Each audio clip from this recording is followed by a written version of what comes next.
Every year, thousands of students walk onto a debate stage hoping to be heard. Daniel Reyes wanted that more than anything in the world. But this year, the rules changed, and so did he. This is not a story about breaking the rules. This is a story about what someone is willing to become, just to be given a chance. Daniel was 21, third-year political science major, the kind of student who color-coded his notes and rehearsed arguments in the shower. For 3 years, he had exactly one goal: a seat on the national debate finals team. It wasn't just ambition. His scholarship renewal depended on it. One line on a form that decided whether he could afford his senior year at all. Every night, Daniel stood in front of his dorm room mirror, rebuttals ready before anyone even asked the question. And while my opponent raises a valid concern about funding, the real issue here is implementation. His roommate Marcus had stopped being impressed months ago, mostly because Daniel practiced at 1 in the morning. Dude, it's 1 a.m. The wall is not gonna vote for you. The wall is a tough judge, Marcus. Outside, gotta be ready for anything. But Daniel didn't care how it looked. This was his year. Professor Reyes, the debate coach, had told him as much just last week.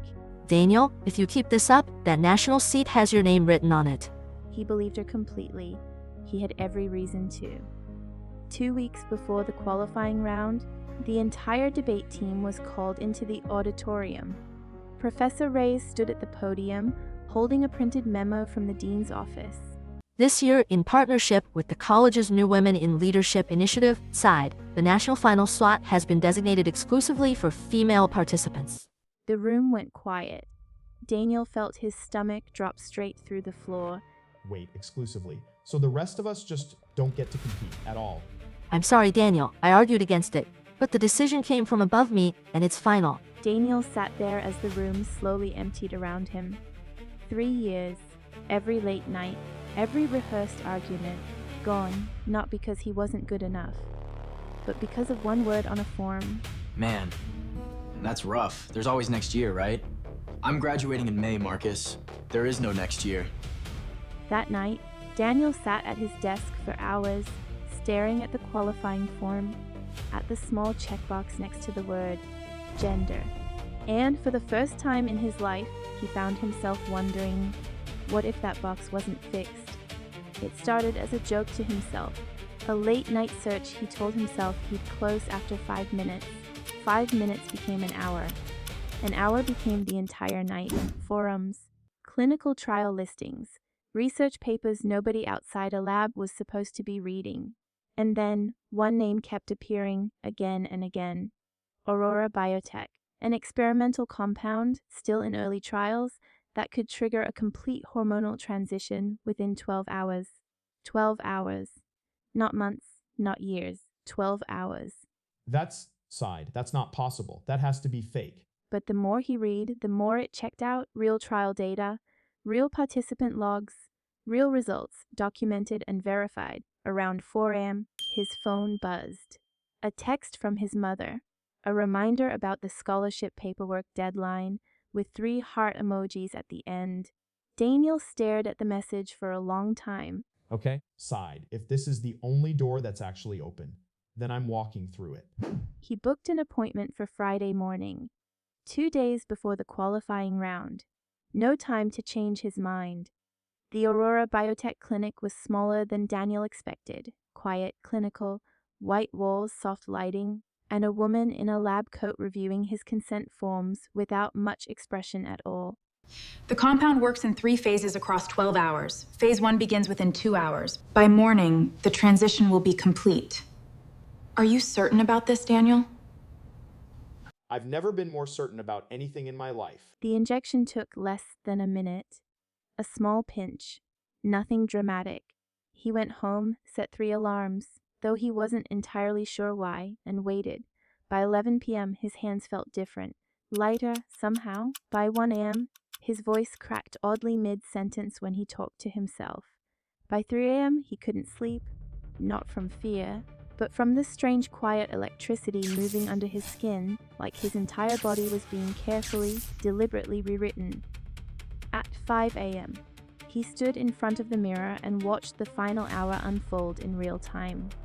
His jaw softened, his shoulders narrowed, his hair, somehow, had grown past his collar overnight.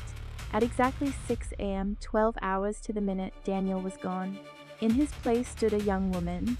Same eyes, same quiet intensity, completely unfamiliar and completely, undeniably real. Okay, this is Ray. This is actually real. She picked up the qualifying form from the desk, found a pen, and next to the checkbox, for the very first time, checked the other box. Maya. My name is Maya. The qualifying round was in 2 hours.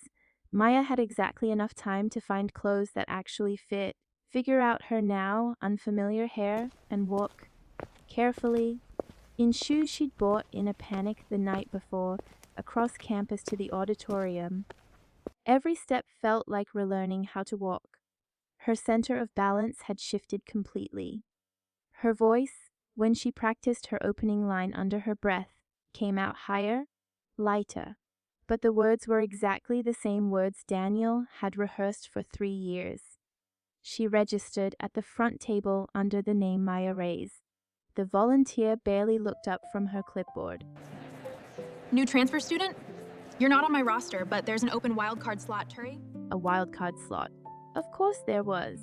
Backstage, Maya ran through her arguments one final time, word for word, the same arguments Daniel had built over 3 years. They still worked. They still fit. They were still hers. Professor Rise walked past with her clipboard and paused. I'm sorry, what? Have we met? I get that a lot, actually. Maya? Nice to meet you. Professor Rise studied her for a moment longer than felt entirely comfortable, then smiled. Maya took a slow breath. 3 years of work, 12 hours of change, and now, finally, a stage. The topic was announced 10 minutes before the round. Should national policy prioritize long-term infrastructure over short-term relief? It was almost unfair how perfectly it lined up with the exact argument Daniel had been building. Brick by brick for 3 years, Maya stepped up to the podium. Her hands, still new, still unfamiliar, gripped the edges. Her voice, softer now but no less sharp, began. My opponent will tell you that short-term relief save lives today. They're right, but policy built only for today collapses by tomorrow. And I intend to show you exactly how and exactly why that matters. What followed was 8 minutes of the same precision, the same fire, the same 3 years of late-night arguments, delivered by someone who, 12 hours earlier, hadn't existed at all.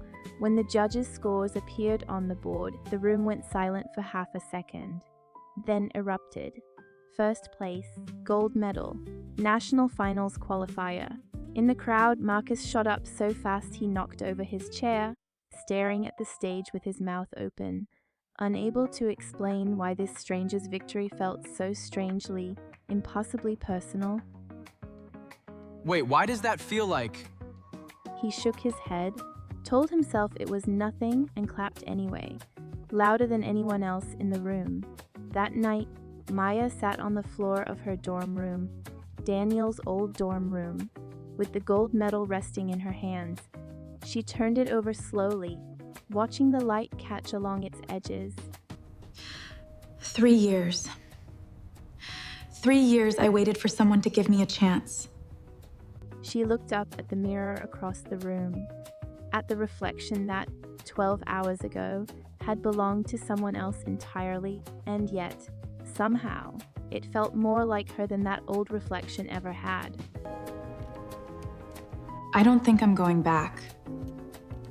Not because she couldn't, but because, for the first time in her life, standing on that stage, she hadn't just been fighting for a seat at the table. She had finally felt like herself in the room. Daniel spent 3 years trying to earn his place. Maya didn't have to earn it. She just had to arrive.